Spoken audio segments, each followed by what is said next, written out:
We are skipping ahead again. We are moving on to Teoscar Hernandez in our review. And based on what didn't happen on Monday and some comments made Tuesday, I think you can probably understand why. You're pretty smart. I imagine you understand why we're talking about Teoscar Hernandez today.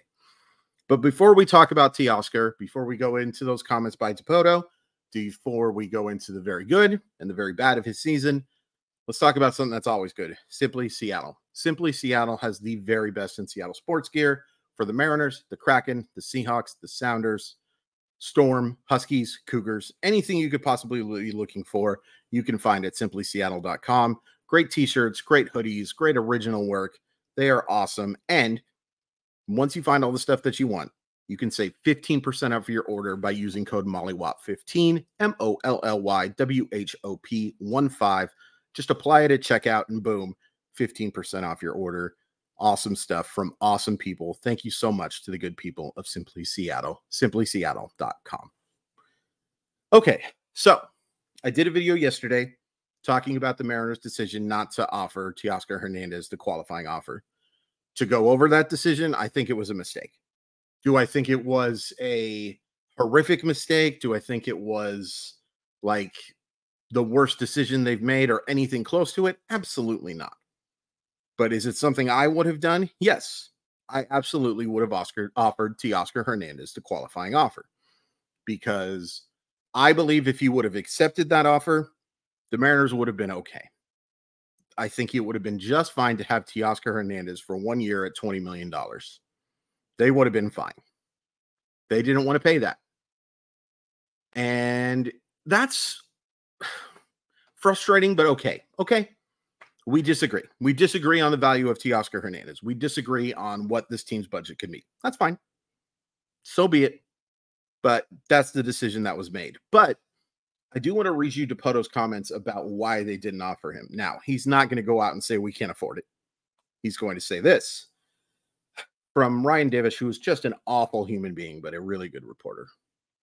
Dipoto said one of the reasons they didn't offer a qualifying offer to Teoscar Hernandez is trying to find a way to cut down strikeouts in their lineup. They are looking for hitters, preferably right-handed hitters, that can provide offensive impact with less swing and miss.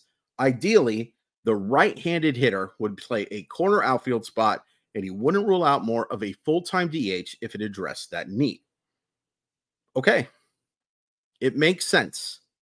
I do understand that the swing and miss for Teoscar Hernandez was problematic. And let's go over those numbers for Teoscar Hernandez. 160 games, 258, 305, 435, 26 homers, 29 doubles, 2 triples, 7 stolen bases in 9 attempts, 38 walks, bad, 211 strikeouts, holy crap, bad. And there's no denying that the strikeouts were a problem. There's absolutely zero way to deny it. Even the biggest analytic nerd who believes in the 3 true outcome of the strikeout, the out, and the homer, the walk, all that stuff, cannot deny that 211 strikeouts and 678 plate appearances is bad. It's very bad, especially when you don't draw a ton of walks. And a 305 on base percentage is bad. I'm not denying it. There were good things for Teoscar Hernandez, though. And if you take a look at the Savant page, hard hit percentage in the 90th percentile, barrel percentage in the 88th percentile, average exit velocity in the 81st percentile, expected slugging percentage in the 79th percentile, expected batting average, 58th percentile suggests that there was some bad luck, even with all those strikeouts, an expected weighted on base average of in the 61st percentile of 336. It's pretty solid. It's pretty solid. Now, look, he whiffed 36% of the time of his swings. He chased out of the zone 35% of the time. He struck out in 31% of his plate appearances, and he only walked in 5.6. All those are ugly. And when you combine those with defense that Savant liked a lot more than my eye test suggested, his arm strength, obviously fine. Arm value, very fine. Outs above average in the 61st percentile. Okay. There's no denying that he's a good athlete. You know, you watched him get to baseballs at times. He can do it. He does not read the baseball well. And there were certainly times, I think I said this on a bunch of occasions during the season recaps, where he had a flair for making the spectacular look routine and the routine looking spectacular, or the routine making it look like not playable. He made some massive mistakes. But I think if you look at the overall numbers and you look at what he did in 2021 and 2022, which, look, those numbers don't help the Mariners. They do nothing for the Mariners. There's no carryover from it. But it does tell you that Teoscar Hernandez does have a track record of being a really good offensive player. 25 homers with an 807 OPS in 2022, 32 homers with an 870 OPS in 2021, his breakout campaign. Actually, 2020 was his breakout campaign, but that was such a small sample for everybody that we kind of don't count it. I'm not saying by any stretch of the imagination that Teoscar Hernandez is irreplaceable. But the Mariners are worse right now. Like, subtracting, this is not addition by subtraction, folks. And based on those comments, there's no way in heck Teoscar Hernandez is coming back to Seattle. Unless this is just like the ultimate negotiating ploy, and you're hoping to get him back for 2 years at $30 million or something like that. He's not back. We have seen the very last of Teoscar Hernandez as a Seattle Mariner. And I know there's going to be a lot of people who are not upset by that. I know there's going to be some people that are kind of crushed by that. I thought Teoscar Hernandez was an incredibly likable player. Even if he frustrated the you-know-what out of me with some terrible at-bats and some terrible defensive plays. Overall, I like Teoscar Hernandez.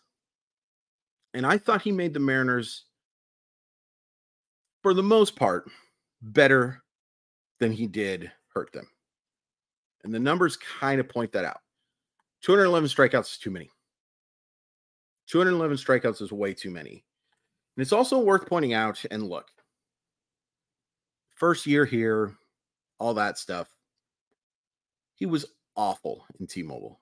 Just awful. He hit 217, a 643 OPS, 12 homers, a 107 to 16 strikeout to walk ratio, which is outstanding if you're a pitcher, and holy crap bad if you are a batter.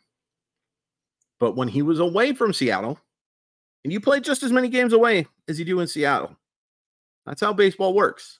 Unless you have a weird injury that causes you to miss a bunch of time during a homestand, you know, you're usually going to play 50-50. And when he wasn't in Seattle, this is a guy who hit 295, 344, 486, 14 homers, 104 to 22 strikeout to walk ratio. Still bad, but not as bad. Still really bad. I wonder if I don't know why I can't say the words. I wonder if T-Mobile maybe got in his head a little bit. Certainly possible. We have seen it before. We have seen hitters just not be comfortable, particularly from the right side, that have just not been comfortable. But I think it was just more of a case of when you swing and miss as often as Teoscar Hernandez does, you're going to have inconsistency. Listen to the OPS by month. 675 in April/March. 654 in May. Just a terrible start. Then 949 in June. 303, 376, 573. And in July, it was awful. 200, 248, 286. That's a 534 OPS. And then if not for Julio Rodriguez having one of the greatest months I've ever seen, we'd be talking about Teoscar Hernandez helped carry this team into postseason contention in August.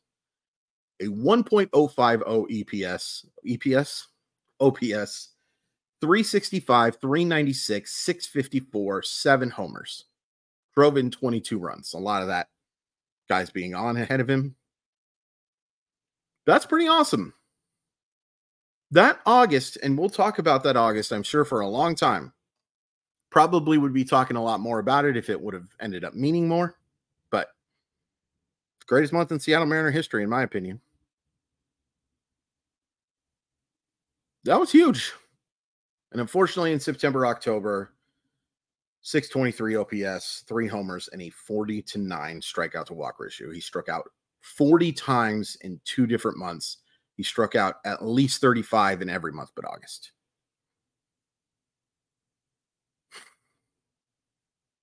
And, you know, I'll do the splits too for the wins and losses. This is true for almost every player. They're extreme. In the Mariners' wins, Teoscar Hernández had a 909 OPS, and their losses, he had a 528 OPS. True for every player. There are extreme splits. Of course there are.